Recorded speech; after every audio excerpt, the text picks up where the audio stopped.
ați venit, dragilor din Zodia Capricorn, oriunde v-ați afla în această lume. Suntem din nou împreună la o nouă lectură, de data aceasta pentru luna iulie a acestui an 2026, așa că toți cei care aveți nu doar soarele, ci și luna, Venus sau poate ascendentul în Zodia Capricorn, această lectură este de asemenea și pentru voi. Ca de fiecare dată, nu uitați, este totuși o lectură general colectivă, vă rog să luați decât ce va rezona cu voi. Și, desigur, așa cum mulți dintre voi ați văzut în introducerea nu doar a acestui clip, a tuturor clipurilor pe Zodii din această serie nouă de lecturi, am atașat o etichetă pentru dragii mei abonați, cei mai activi abonați, cei mai veterani, ca să spunem, de pe acest canal, care nu pierd niciuna dintre lecturile mele, care în permanență își arată sprijinul, își arată cum să spun, susținerea față de ceea ce fac eu aici și cărora am simțit nevoia prin acest mic gest să le mulțumesc în mod special. De asemenea, eu oricum vă mulțumesc tuturor pentru fiecare like, pentru fiecare comentariu frumos, pentru fiecare gest de apreciere și pentru fiecare gând bun care vine din partea voastră. Vă mulțumesc din suflet tuturor. Cei care sunteți noi pe acest canal, vă urez bun venit, iar dacă la finalul acestei lecturi simțiți că ați rezonat sau pur și simplu v-a plăcut, nu uitați să vă abonați, dragilor. Este gratuit și în felul acesta nu veți pierde niciuna dintre lecturile mele. Și acum, așa cum mulți dintre voi știu, la fiecare primă lectură generală lunară facem așa o mică sinteză, fără date tehnice foarte multe, ca să nu vă plictisesc, despre cum este din punct de vedere astrologic luna iulie pentru voi. Luna iulie pentru voi, dragilor din Capricorn, va pune accent foarte mult pe responsabilitate, pe structură, pe reevaluare a lucrurilor și a situațiilor pe termen lung. Se pare că va fi o perioadă în care vor apărea tot felul de ajustări destul de importante, mai ales legate de planuri personale, de planuri profesionale. Răbdarea devine foarte importantă în această lună, așa că chiar dacă veți simți voi că lucrurile se mișcă un pic mai lent, în realitate de fapt se construiește o fundație foarte solidă, mult mai solidă decât până acum. Aș spune că acea stabilitate reală e de fapt să nu vă grăbiți, să construiți așa pas cu pas, chiar și atunci când ritmul pare lent, mai ales pentru cei care deja purtați, să zicem, o anumită greutate a unei situații, a unui lucru. Nu uitați să vă întrebați dacă sunt ale voastre sau doar sunt lucruri pe care pur și simplu voi v-ați obișnuit să le duceți singurei. Dacă vorbim de muncă, aș spune că pe plan profesional voi puteți avea parte de o regândire de proiecte, de schimbări, de strategii, de responsabilități, mai ales că e posibil să aveți parte de niște responsabilități, îmi cer scuze, suplimentare. Este o lună în care a fi organizat, disciplinat,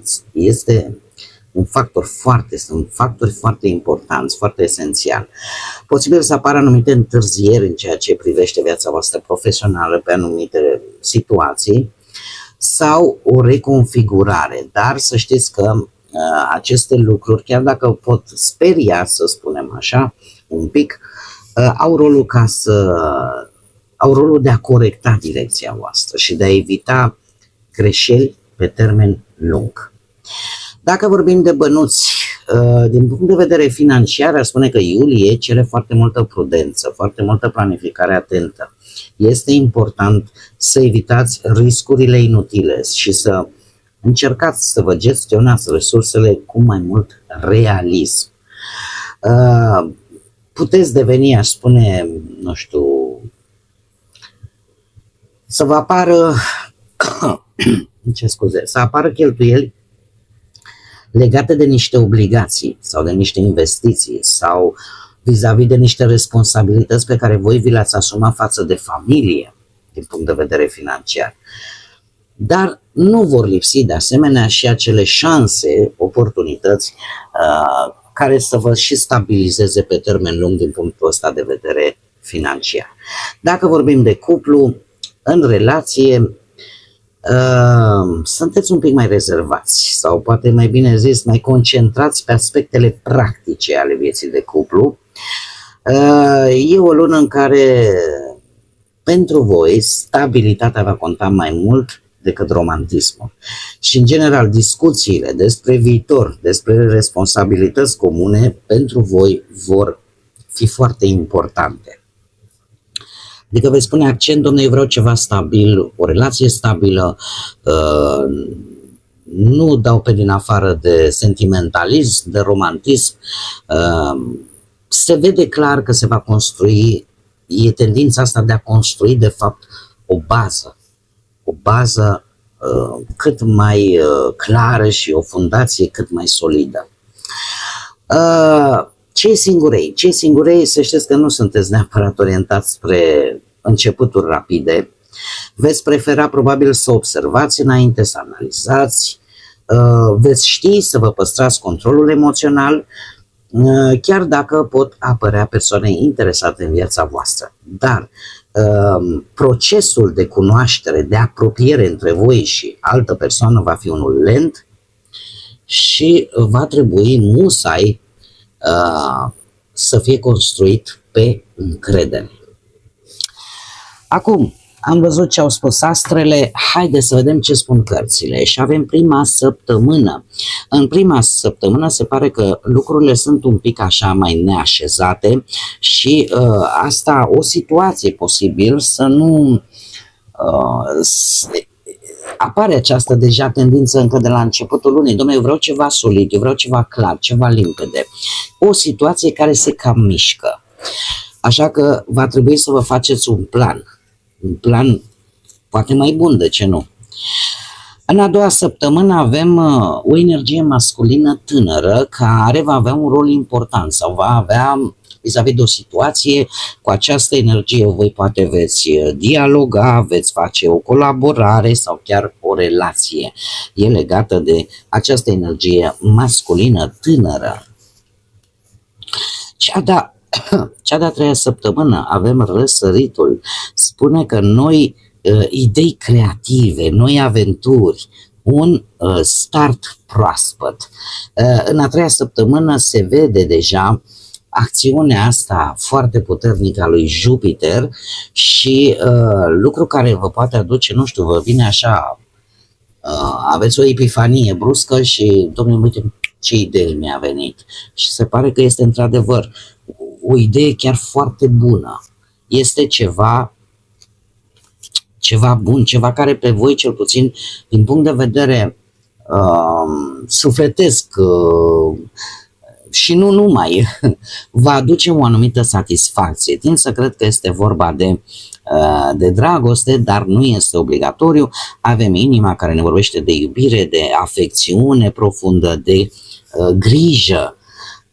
Așa că cu siguranță are legătură cu acest nou început, cu această nouă aventură și cu această nouă energie foarte creativă. Haideți să vedem acum ce energie generală au, dragii mei, din Capricorn în luna iulie. Care este energia generală? Să vedem. Aventură.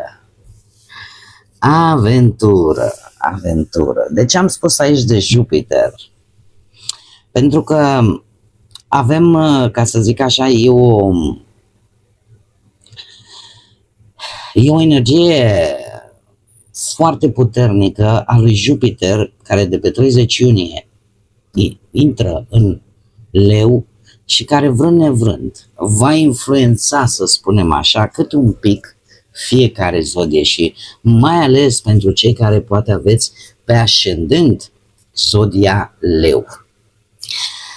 Haideți să vedem această energie, nu știu dacă cifra 3 vă spune ceva, dar aventura, anunță ceva nou, anunță ceva interesant în viața voastră. Este un moment în care voi să ieșiți din rutină, să priviți lucrurile total diferit. Posibil să vină ceva foarte important, o șansă, o oportunitate foarte importantă și să vină dintr-un loc în care nici măcar nu vă așteptați sau de la o persoană pe care poate voi ați ignorat-o până acum. Așa că nu trebuie să rămâneți blocați în zona aia în care lasă că aici controlez eu, lasă că e bine unde sunt aici pentru că viața poate deveni la un moment dat stagnantă. Așa că deschideți-vă către nou și cumva apare această energie de curaj să explorezi idei noi, să-ți dai seama de fapt că dacă tu nu schimbi nimic, nimic nu se va schimba. Atât de simplu. Haideți să vedem acum și ce ne spune tarotul. Ce vine pentru dragii mei din Capricorn în luna iulie, atât pe plan profesional, financiar sau sentimental.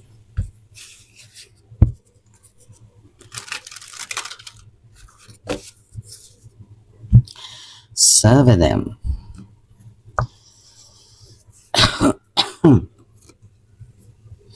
Pe parte profesională avem un 6 de monede, un 8 de spade și un 7 de bâte. Să știți că pe partea asta profesională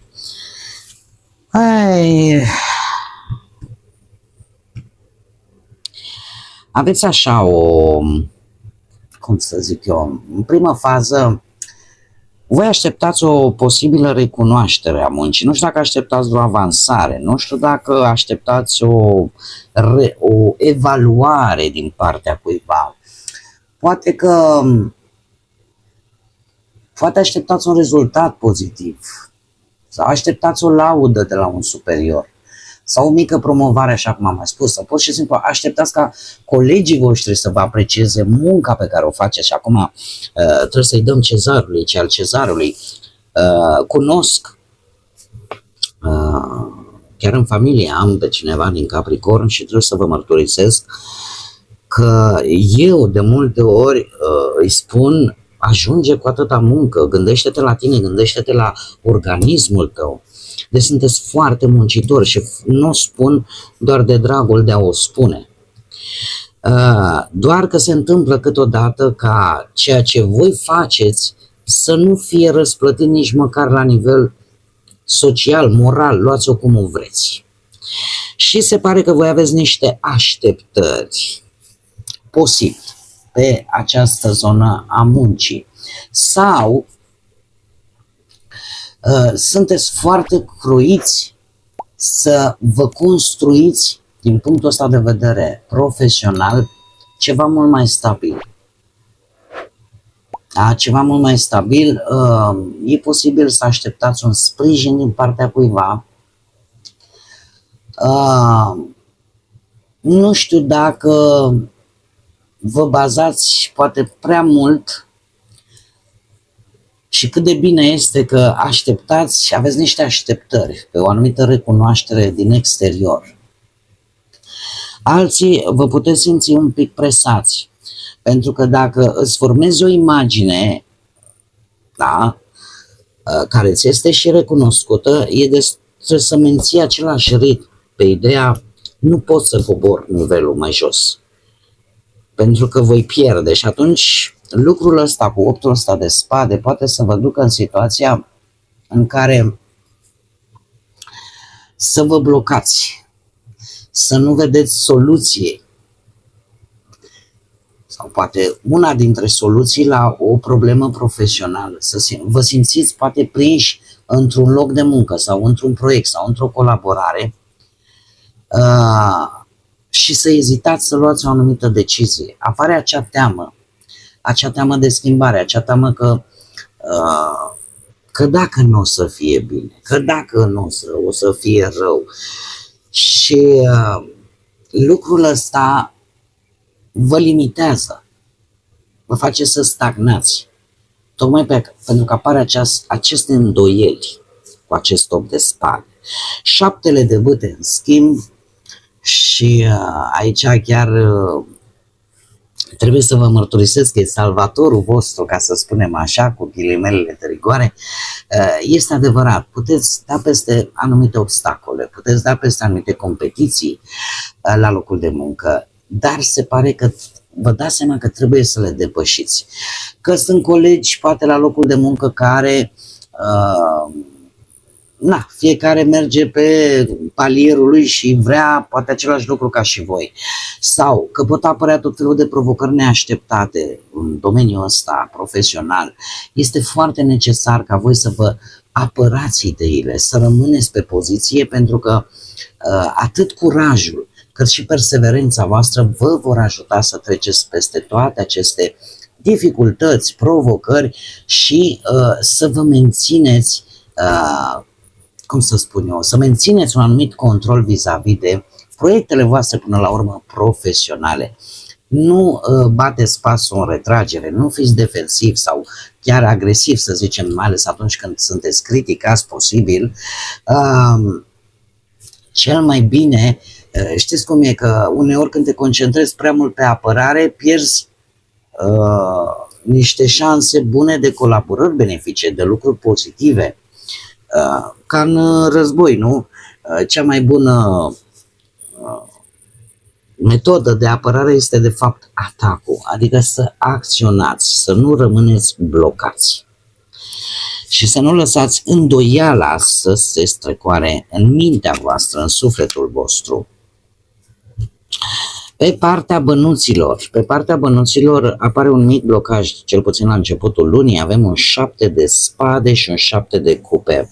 Aici trebuie să fiți un picuț atenți. Aici aș zice că avem spânzuratul care indică o perioadă în care veniturile cam stagnează. Adică nu își cresc, dar există șanse să scadă și aici trebuie să aveți un pic de grijă. De ce? Pentru că trebuie să regândiți o anumită cheltuială sau mai multe, să reduceți sume de bani pe care voi le dădeați, alimentați pe cineva. Mai ales până când vedeți voi că situația se stabilizează. Este o lună bună ca voi să analizați cam cum să folosiți banii voștri, să verificați facturi, să fiți atenți la facturi, să verificați bugetul vostru. Da? Poate că va fi nevoie să renunțați la o anumită investiție sau, cum am mai spus, la o anumită cheltuială pe care ați făcut-o până acum. Iar pentru a evita pierderi și mai mari, este nevoie de o regândire și de o reorganizare cu spânzuratul. În schimb, ce mă intrigă, avem 7, se repetă cifra 7. Și asta, să știți că 7 este, să zicem, are arhetipul căutătorului, dar îl are pe Neptun. Acum Neptun, el este foarte bun din punct de vedere intuitiv, aduce această intuiție, dar aduce și această stare de visare, de a fi un pic cu căpușorul așa în nori. Într-adevăr, aduce creativitate, cum am mai spus, aduce intuiție, dar aduce și, cum să spun eu, un soi de utopie, un soi de nu ești foarte atent. Este o lună în care, cel puțin pe plan atât profesional cât și material, financiar, ascultați-vă intuiția, ascultați-vă ce vă spune din interior, pentru că chiar vă poate ajuta foarte mult. Acest 7 de spade arată posibile pierderi, posibile riscuri ascunse vis-a-vis de o investiție destul de riscantă. Poate arăta pe cineva care încearcă să profite de voi, de niște bani de-ai voștri. O situație financiară, să știți, sau o cheltuială nu este ceea ce pare a fi. Nu este ceea ce pare a fi. Apare o lipsă de transparență care pe voi vă va pune la un moment dat cu șaptele de cupe într-un soi de încurcătură în care practic să nu prea știți ce să faceți. Acum, voi trebuie să selectați foarte atent în ce investiți, ce oferte vi se fac. Poate oferte de muncă care vă aduc, nu știu, bani de moment. Dar fiți atenți, pentru că puteți risipi bani pe lucruri, proiecte, situații care nu vor da rezultate sigure. Și uneori, știți cum e, cu energia asta neptuniană, să visați prea mult la ce ar putea fi și de fapt să ignori care este realitatea financiară din teren. Așa că un pic de grijă pe partea bănuților. Pe partea relației, a cuplului, avem un paj de monede. Aici puteți fi, ia uite, și o regină de monede și împărăteasa. Pe partea cuplului avem zodii de pământ, la fel ca și voi, Taur, Fecioară sau Capricorn. Aici se repetă încă o dată zodia Taur. La voi, dragilor, aș spune că e posibil un nou început, e posibil o discuție mai serioasă, un gest mai concret. Apare dorința asta de a construi ceva. Că e poate din partea voastră, mai ales cu siguranță cei care nu aveți doar soarele în Capricorn, poate aveți și vreun ascendent în Fecioară sau Taur, sau partenerii voștri posibil să aibă legătură cu aceste zodii. De ce? Pentru că se vrea stabilitate, voi vreți stabilitate, vreți siguranță emoțională, apare grija, apare susținerea, da? Și se merge foarte mult pe, cum să spun eu, pe partea practică a relației voastre. Nu neapărat pe cea, așa cum bine am văzut și din punct de vedere astrologic, se pune accent foarte mult pe stabilitate economică, pe stabilitate ca de cuplu, pe ceea ce e practic și concret, mai puțin, să zicem așa, pe romantism. Acum, e ca și cum mai spune, domnule, eu vreau fapte și nu vorbe. Împărăteasa în această situație anunță o dezvoltare, anunță o înflorire, ca să spunem așa, e ca și cum relația capătă un pic de consistență.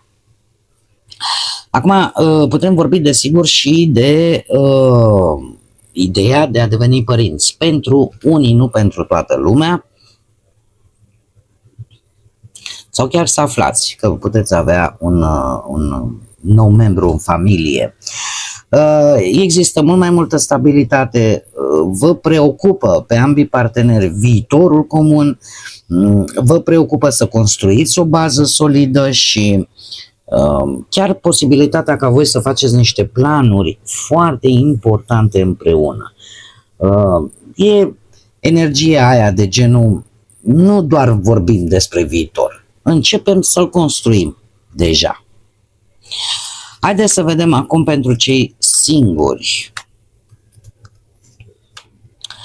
Avem judecata, 5 de cupe și magicianul. Interesant. Judecata pentru voi, dragilor, anunță un moment de evaluare a unei relații din trecut care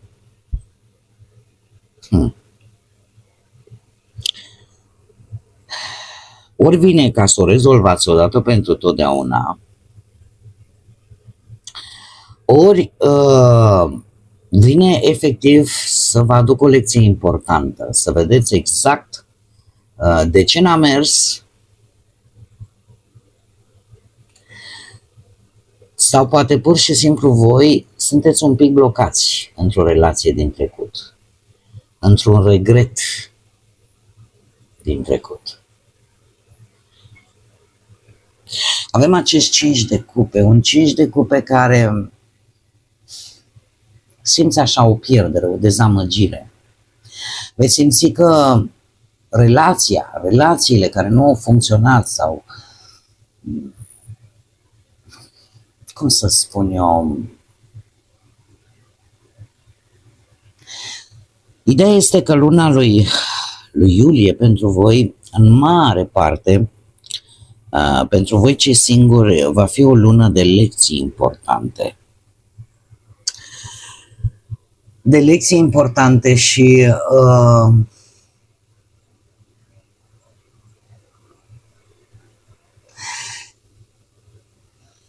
din câte văd eu aici, nu știu dacă voi aveți legătură cu zodia Gemeni, mai este un lucru, ori voi vă treziți într-un final, aveți un regret, este adevărat, sau reveniți la o situație sau o anumită situație revine cumva în atenția voastră. Și atunci va trebui să trageți o concluzie importantă despre o relație, o persoană din trecut. E o lecție sentimentală care voi trebuie să o înțelegeți. Chiar dacă vă aduce dezamăgire, chiar dacă vă aduce regret. Bine ar fi să nu puneți prea mult accent pe ceea ce nu a mers. Să iei din această experiență și să înțelegi lecția. De ce nu a mers? Sau unde s-a greșit? Deci e foarte multă energie de experiență, de lecții de viață. Magicianul în acest caz totuși ne arată că aveți putere să mergeți mai departe, aveți putere să creați un nou început, aveți putere să luați inițiativă, să manifestați aceste lucruri care voi vi le doriți. Va exista această energie în care voi vă veți recâștiga încrederea în primul și în primul rând în voi. Este o lună în care accentul pentru cei singuri e posibil să fie pus pe apariția imediată a unei persoane, dar trebuie să priviți această situație cât mai sincer, chiar dacă e destul de încărcată de, poate, nu știu, cum am mai spus, de regrete, de dezamăgiri. Posibil să existe încă emoții pe care voi nu le-ați procesat încă. Dar știți cum e, scopul nu este să rămâneți blocați în trecut, ci să avansați. Da? Hai să mergem înainte și să vedem care este mesajul Universului pentru voi, dragilor, din Capricorn. Avem două mesaje, ia să vedem. Spune așa. Fiecare situație în viață este temporară, deci viața este bună. Ai grijă sau fii sigură că te bucuri și că primești totul din plin. Atunci când viața nu este atât de ușoară, să spunem așa, adu-ți aminte că nu va dura pentru totdeauna și că zile bune sunt pe drum. Este de fapt acea idee adusă de conceptul ăsta că după cel mai mare uragan, la un moment dat, tot se va termina și tot va răsări soarele. Așa că nu vă pierdeți speranța, pentru că nimic nu este etern, totul este temporar, ca și viața noastră până la urmă pe acest pământ. Al doilea mesaj, ceea ce este menit să fie al tău, deja își croiește drum către tine. Ceea ce nu a fost niciodată al tău, începe să se îndepărteze de tine. Cu timpul, toate aceste lucruri vor căpăta un sens. Dar acum, alungă această confuzie și fii atentă să trăiești din plin prezentul. Nu lăsa ca întreaga ta viață să fie să fiu fericită, când poți fi fericită acum. De fapt, este ca să spunem așa, este un îndemn de a ne bucura de lucrurile mici, de a profita de fiecare zi, de fiecare moment.